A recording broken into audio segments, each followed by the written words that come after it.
What's going on, everybody, and welcome back to another video on the channel. And in today's video I'm going to be doing a bracket fight for every single MCU 2021 release except for one, because there are 9 of them. But if you like these videos, be sure to like and subscribe to the channel, as it does help out a lot. And yeah, let's just jump right into this. So I should probably go over the one that I didn't include, and that would be Falcon and the Winter Soldier, just because I think we all know that Falcon and the Winter Soldier would easily lose to any of these 8 titles, because Falcon and the Winter Soldier is, quite frankly, just the worst Marvel project, or MCU project, that is, ever. So, not even going to include it because it's just wasting space, and there were 9 of them, so I'm just like, alright, just kick out the one that's obviously on the bottom. Okay,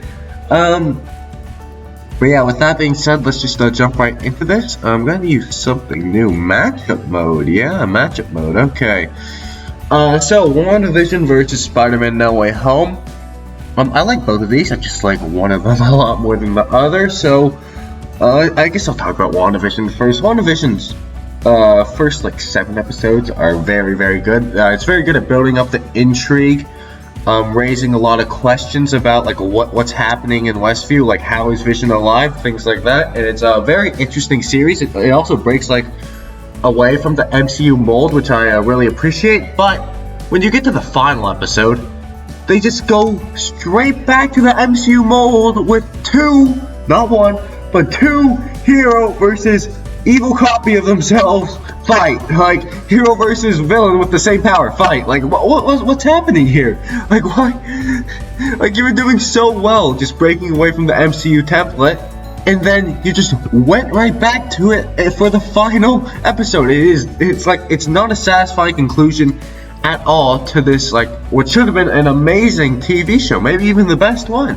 So yeah, I like WandaVision just for its first 7 episodes, but that final episode just really let it down. And Spider-Man No Way Home, I plan on making a review on this movie soon, but yeah, Spider-Man No Way Home, it does have a setup problem where the setup really just is really flimsy, and it doesn't really make too much sense, where the Doctor Strange and Peter Parker casting the spell.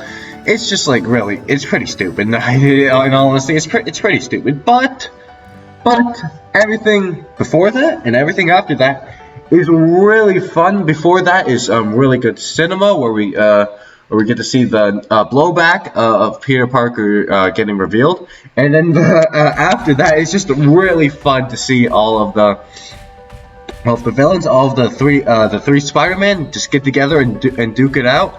And obviously the standout here are Andrew Garfield's Spider-Man and Green Goblin. And yeah, I just feel like No Way Home is just too good. So we're gonna go with No Way Home here. Okay, now ShangChi versus What If. Why is ShangChi so big? It's just a movie. It's the same. Okay, well, anyways. Yeah, I'm gonna have to give this one to ShangChi because, What If, it's, I mean, it's cool, I guess. We get to see, several different, scenarios in the MCU of what would have happened if, something was changed, which I think is pretty cool. The problem with What If is that there's no, continued story. It's each own separate story, which makes each episode they have to stand on its own, and then it makes What If, the entire What If, not really good, because it's just basically just 8 different mini episodes or whatever, or mini stories. So it's really just doesn't stand on its own that well.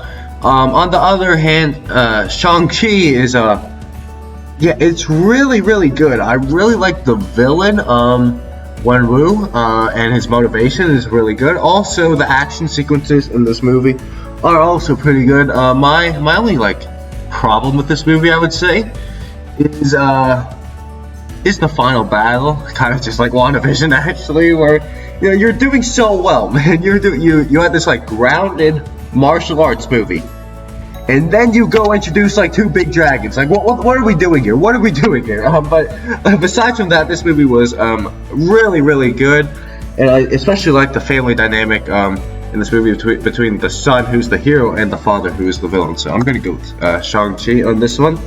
Okay, what about the other side of the bracket? Okay, fine. What the? You know, I'm starting to think that this mode really isn't the greatest. Okay, so Spider-Man No Way Home versus Shang-Chi. I guess we'll go here. Yeah. I actually wait. What if I like? Actually, yeah. You can't really see too much. You know, we're just gonna go. We're just gonna do this now. Screw the matchup mode. It's just weird, man. Like, why would you do this before this matchup? Anyways, Loki versus Hawkeye. Yeah, gonna have to go with Hawkeye here. So both are. I would say these are definitely like easily the top 2 MCU TV shows. Loki is just like a really groundbreaking show that like tests some new boundaries. Really, it's like practically the MCU Project that introduced the multiverse. It has really big stakes. However, some of it just like it doesn't work with me. For instance, you know, the final battle. I mean, it's really boring.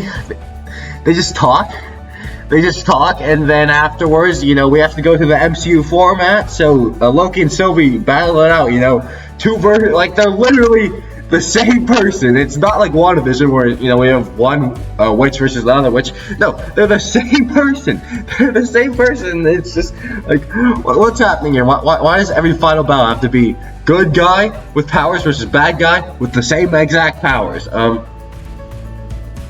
Oh god. But yeah, I really enjoyed Loki. The twist where, you know, the timekeepers who are presented as like such big, like powerful beings were just robots was actually really good. It's just that, you know, the final battle. It's just like 3 of these projects have been brought down by the final battle. So yeah, the final battle just really sticks out to me there. And for Hawkeye, I really like this show from like beginning to end. It felt very it's a very grounded show, but it's also very consistent. And I know what I'm getting with it, and what I'm getting with it is usually very good, and none of it is really bad. I really liked Kate Bishop in this series, and towards the end, Yelena Belova when she showed up, and we'll get to more of her when we're talking about Black Widow. But yeah, those 2 really just stood out in this show. I also really like the questions that were like being posed here, but unlike WandaVision, they were like fairly straightforward questions. So it makes you feel good about yourself when I bet Kingpin's gonna show up, and then Kingpin actually does show up. Whereas, you know, WandaVision is just like Mephisto's gonna show up, and then he doesn't show up. So yeah, I really liked this TV show. It's the most grounded. It's not shooting for like the stars, but I think that's why it works, because it's going for something low. So obviously, it just knocks it out of the park. So yeah, Black Widow versus Eternals. I'm gonna have to go with Eternals here. I like Black Widow. Maybe more than most people do. I really like the humor in this movie with Yelena and the Red Guardian. I feel like those 2 characters are just like absolutely amazing, and I wish we'll get more of the Red Guardian. I don't know if we're gonna get more of him, but it'd be really good to see more of the Red Guardian. However, again, the final battle really just drops it. It just drops it. I mean, I don't know what happened with Marvel, but how come all these final battles suck? Like, how is Natasha jumping from an exploding ship all the way down without a parachute, mind you, and she's fine. She's absolutely fine. Yeah. She's amazing. Dan doesn't break her legs. Doesn't break her legs at all. I mean, the amount of times Natasha should have died in this movie is just absolutely unreal. And obviously, just like leads to a sense of like disbelief in the movie, which is not something that you want to happen. So it's I feel like there were like two really just standout characters, but considering that two characters really stood out and one of them wasn't the main character, that also just shows like the problems in this film. And Eternals. Now, I like this movie a lot more than a lot of people do. I feel like Eternals is a great get the band back together movie. And I feel like the pacing was actually really good. After each destination, we have a logical follow-up to that because we know we know what we're trying to do, and then at the end, the twist where it turns out that Icarus is actually the bad guy all along is really, really good. And I just love the spectacle in this movie, and like all of the universal shots and the celestial shots, they were absolutely amazing. And yeah, I just feel like this movie is severely underrated. Okay, this is obviously gonna be Spider-Man No Way Home. As I said earlier, ShangChi really just suffers from the final battle, and it's going for a really grounded movie here, and then we have two big dragons, Hawkeye's going for the same thing, fighting bows, but there ain't no dragons that pop up. It's just like an underground crime story. So yeah, and in this one, two big dragons show up. Like what's happening here? And in contrast, Spider-Man No Way Home's final battle was absolutely amazing. We know exactly what we're getting throughout the movie, and it's obviously amazing. The chemistry between the three Spider-Man is really, really good, and I really like their banter in the movie.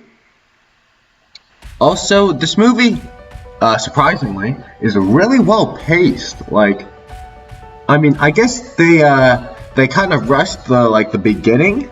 But after that, I'm just surprised, how they were able to incorporate just, so many moments for all these different characters when the runtime, is 2 hours and 30 minutes, and Avengers Endgame needed, over 3 hours. So, yeah, that's really impressive, and it's gonna beat Shang-Chi.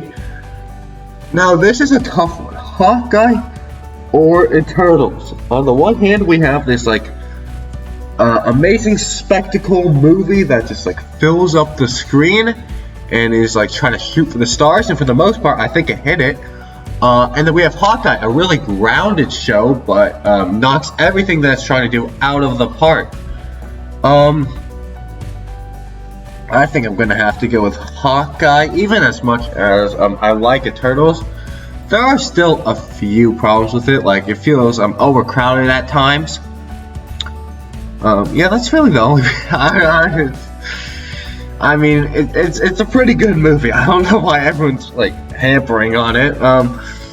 But Hawkeye, it doesn't feel overcrowded. It gives everyone its moments, and it obviously the banter between Clint and Kate is very good. Also, the banter between Kate and Yelena is really good.